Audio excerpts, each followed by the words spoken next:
আসসালামু আলাইকুম, welcome back to my channel. কাছে কিংবা দূরে, দেশ এবং দেশের বাইরে যে যেখান থেকে বসে আমার আজকের ভিডিওটা দেখছেন, আশা করছি আল্লাহর রহমতে অনেক ভালো আছেন। আমিও আছি আলহামদুলিল্লাহ, আল্লাহর অশেষ রহমতে অনেক বেশি ভালো আছি। আমি টুম্পা আছি আপনাদের সাথে। তো বেশ অনেক দিন পর আজকে আপনাদের মাঝে একটা ভিডিও নিয়ে হাজির হয়ে গিয়েছি। আশা করছি আমার আজকের ভিডিওটা আপনাদের কাছে ভালো লাগবে। তো আমি মোটামুটি 10-11 দিন হবে আপনাদের মাঝে কোনো ভিডিও শেয়ার করি না। তো আপনাদের কাছে আর কি বলা হয়নি, আমরা হচ্ছে 17ই রমজান পবিত্র মক্কার উদ্দেশ্যে রওনা দিয়েছি আমাদের বাসার সবাই মিলে, যেমন আমাদের পরিবার, আমার ছোট জায়ের পরিবার, মেজো জায়ের পরিবার, মোট 14 জন আমরা একসাথে রওনা দিয়েছি 17 রমজান উমরা করার উদ্দেশ্যে। তো আমাদের হচ্ছে রমজানের প্রথম দিকে যাওয়ার কথা ছিল আর কি, মনে মনে প্রিপারেশন ছিল যে আমরা রমজানের প্রথম দিকে যাব, কিন্তু রামিসার বাবা আর আমার ভাসুর হচ্ছে বাংলাদেশে গিয়েছিলেন, তো তারা আস্তে আস্তে একটু লেট হয়ে গিয়েছে। তো আসার পরে সব কিছু আর কি প্রিপারেশন করে আমরা আর কি উমরার উদ্দেশ্যে চলে এসেছি। আর কি লাস্টের দিকে একটু ভিড় বেশি হয়, একটু ঝামেলা বেশি হয়, একটু গ্যাঞ্জাম বেশি হয়, কিন্তু লাস্টের দিকে কিন্তু আপনার সবও বেশি, তাই না? আমরা যে রমজানের শেষ দশক, যেটা 21 রোজা থেকে 29 রোজা, এই সময়টা হচ্ছে আপনার লাইলাতুল কদর পাওয়ার একটা সৌভাগ্যের রাত থাকে। তো সেটা যদি আমরা মক্কা কিংবা মদিনায় পেয়ে যাই, এর চেয়ে বড় সৌভাগ্য তো হতে পারে না। তো আমরা হচ্ছে এর আগের বছরও আর কি রমজানের মধ্যেই উমরায় এসেছিলাম, মক্কা মদিনায় থেকে গিয়েছি, কিন্তু এর আগের বছর এসেছিলাম হচ্ছে রমজানের প্রথম দিক দিয়ে। তো তখনও অনেক পরিমাণ মানুষ ছিল, অনেক পরিমাণ আর কি ভিড় ছিল, কিন্তু এইবার যে দেখলাম যে শেষের দশকে এত পরিমাণ মানুষের ভিড়, সেটা নিজের চোখে না দেখলে আসলে বিশ্বাস করা যায় না।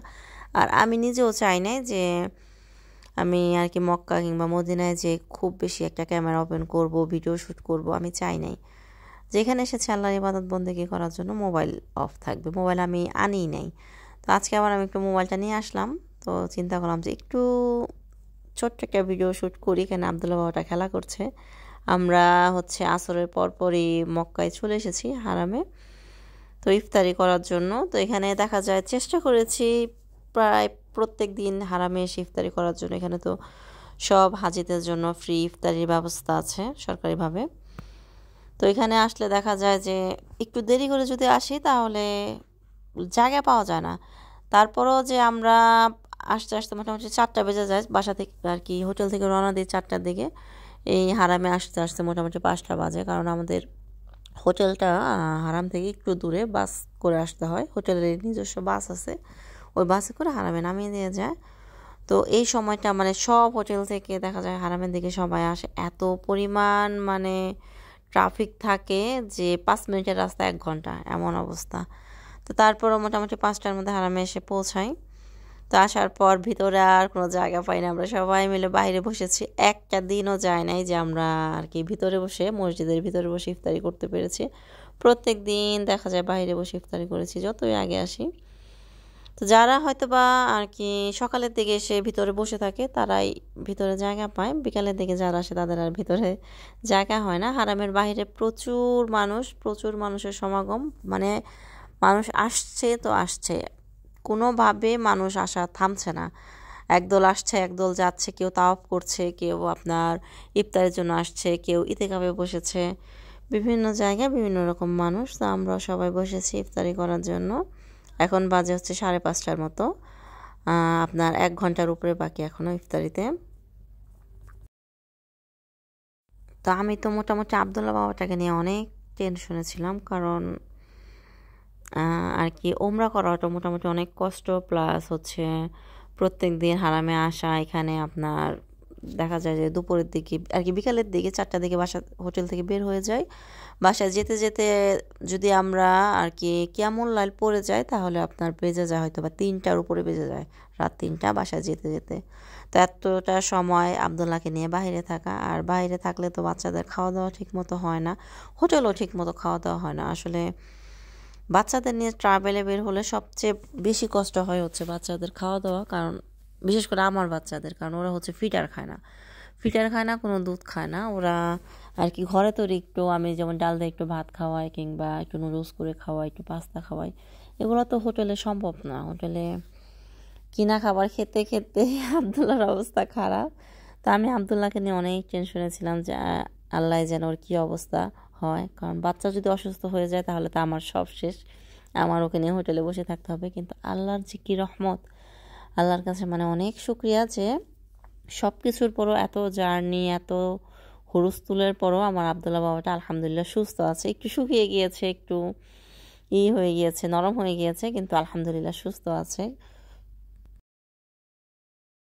তো এখানে হচ্ছে আমাদেরকে ইফতারি দিয়ে গিয়েছে। তো আবদুল্লাহ বাবাটাকে একটা প্যাকেট দিয়েছে। এখানে হচ্ছে আপনার একটা ঠান্ডা পানির বোতল থাকে, খেজুর থাকে, তারপর হচ্ছে আপনার ক্রোসেন্ট থাকে, একটা জুস থাকে, একটা কেক থাকে। তো মোটামুটি একজনের জন্য এনাফ। এমন হাজার হাজার প্যাকেট, হাজার হাজার মানুষ, হাজার হাজার বলে ভুল হবে, লাখে লাখে মানুষ, মানে এত পরিমাণ মানুষ এবার রমজানে আর কি হারামে এসেছে যে কি বলবো। মানুষের জন্য আশেপাশে কিচ্ছু দেখা যায় না, যেমন মানুষ তেমন মনে করেন কার্টুনে কার্টুনে ইফতারি আসছে, ইফতারি সবাইকে দেওয়া হচ্ছে। কি এমনও মানুষ আছে যে এক একজনের 2 প্যাকেট 3 প্যাকেট করে পাচ্ছে, কারণ প্রচুর পরিমাণে ইফতারি দেওয়া হয়। তো আমরা হারাম থেকে মোটামুটি ইফতারি করে তারপর তারাবি পড়ে আরও সব নামাজ কালাম পড়ে তারপরে হচ্ছে হোটেলে চলে আসলাম। আসার পর হচ্ছে এখন সেহরি খেতে বসেছি। ওর বাবা বাড়ি থেকে খাবার কিনে নিয়ে এসেছে, তো এখানে আমরা খাচ্ছিলাম। আর এখানে আমরা 3 জন খেতে বসেছি, আর তাসিন বাবাটা হচ্ছে ওর ভাইদের সাথে আমাদের আর কি হোটেলের একটা বারান্দার মতো আছে, লবির মতো, ওখানে বসে খাচ্ছে। আর এই যে আমার আবদুল্লাহ বাবাটা আমাদের সাথে খাচ্ছে। তো এইভাবেই হারাম হোটেল আসা যাওয়ার মধ্যে আমাদের দিন কাটছে। আসলে 10টা দিন একটানা মসজিদুল হারামে ছিলাম, এত ভালো লেগেছে, ভালো লাগা আসলে বলে বোঝানো যাবে না, কি যে একটা শান্তি। তো 10 দিন মোটামুটি ওখানে থেকে আমরা এখানে চলে এসেছি হচ্ছে এখন মদিনায় এসেছি হচ্ছে মসজিদুল নববীতে। এখানে সবাই মিলে ইফতারের জন্য বসে আছি। এখানেও সবার জন্য গণহারে ইফতারির ব্যবস্থা করা হয়েছে, মানে যেদিকে তাকাই সেদিকে শুধু মানুষ। এখানে আমরা মসজিদের ভিতরে কোনো জায়গা পাইনি, আমরা বাইরের দিকে বসেছি।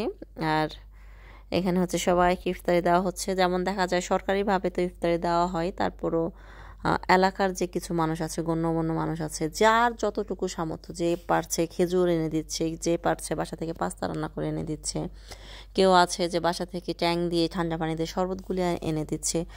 আর কি সবাই মোটামুটি চেষ্টা করে যে সবাই তো মোটামুটি হজ করতে আসে, তাই হাজিদেরকে যেভাবে হোক ইফতারি করানোর জন্য। এখানে কার আগে কে ইফতারি করাবে এমন একজন মানুষও পাওয়া যায় না যে এই মসজিদুল হারাম বলেন, মসজিদুল নববী বলেন, এখান থেকে খালি মুখে ফিরে যাবে।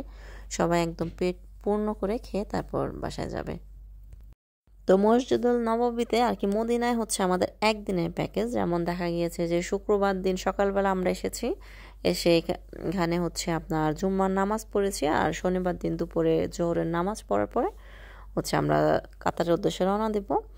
তো একদিনে আসলে মন ভরে না, মনে হয় যে না জানি আরও কিছুদিন থাকে, আরও কিছুদিন থাকে, আরও কিছুদিন নামাজ পড়ি। আর মসজিদুল হারাম বলেন, মসজিদুল নববী বলেন, এত সুন্দর করে তারাবি নামাজ পড়ায়, নিজে না পড়লে বুঝতে পারবেন না। মানে অনেক দীর্ঘ সময় ধরে পড়ায়, অনেক লম্বা করে পড়ায়, কিন্তু এত ভাল লাগে, মানে পড়তে ইচ্ছা করে, পড়তে ইচ্ছা করে। তারাবি বলেন রাত 12টা থেকে, কিয়ামুল লাইল বলেন, মানে খুবই সুন্দর করে পড়ায়। তো আজকে হচ্ছে 26 রমজান আর কি, রাতেরবেলা হচ্ছে 27 রমজানের বেজর রাতের নামাজ আমরা হচ্ছে মদিনার মসজিদুল নববীতে পড়বো ইনশাআল্লাহ। তো এখন হচ্ছে 28 রমজান। তো 28 রমজানে আলহামদুলিল্লাহ আমরা বাসায় চলে এসেছি। তো আমরা আজকে বাসায় এসে পৌঁছেছি হচ্ছে মোটামুটি দুপুর 1টা থেকে 1:30টার মতো, মেবি 1:15 থেকে 1:30টার মতো বাজে তখন। তো আজকে আসার পর আর কোনো ইফতারি বানাই নেই। আমাদের একটা ভাবি আছে, দেশি ভাবি, আমাদের দোহারে এলি। তো ভাবে আগে ফোন দিয়ে বলে রেখেছিল ভাই যে আসার পর যেন আমরা কোনো ইফতারি কিংবা সেহরি না করি, কারণ ভাই ভাবি হচ্ছে খাবার নিয়ে আসবে আমাদের বাসায়। তো আমাদের সবার জন্য আলাদা আলাদা প্যাকেট করে খাবার পাঠিয়ে দিয়েছে ভাবি রান্না করে।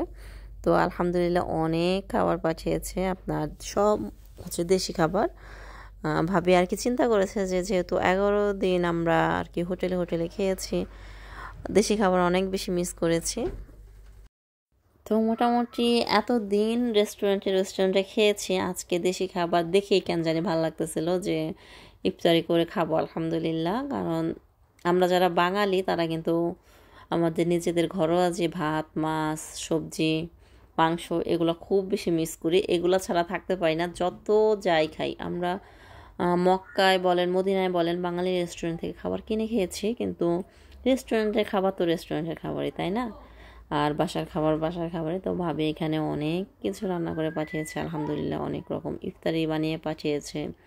তারপর আপনার ছোট মাছ থেকে শুরু করে ইলিশ মাছ ভাজা, সবজি, উস্তা ভাজি, বুট, পেঁয়াজু, আপনার বিভিন্ন রকম ভাজা পুরি, এগুলো সব কিছুই করে পাঠিয়েছে। শুধু যে আমার ঘর তা না, আমার ওই 2 জায়ের ঘরেও ঠিক সেম এভাবে প্যাকেট করে পাঠিয়ে দিয়েছে আলহামদুলিল্লাহ। তো ভাবিকে অনেক শুক্রিয়া। আমি ফোন দিয়েছিলাম, ভাবির সাথে কথা বলেছি। তো আমার ভিডিওর মাধ্যমে আবারও ভাবিকে অনেক শুক্রিয়া জানাচ্ছি। তো আজকের মতো আল্লাহ হাফেজ।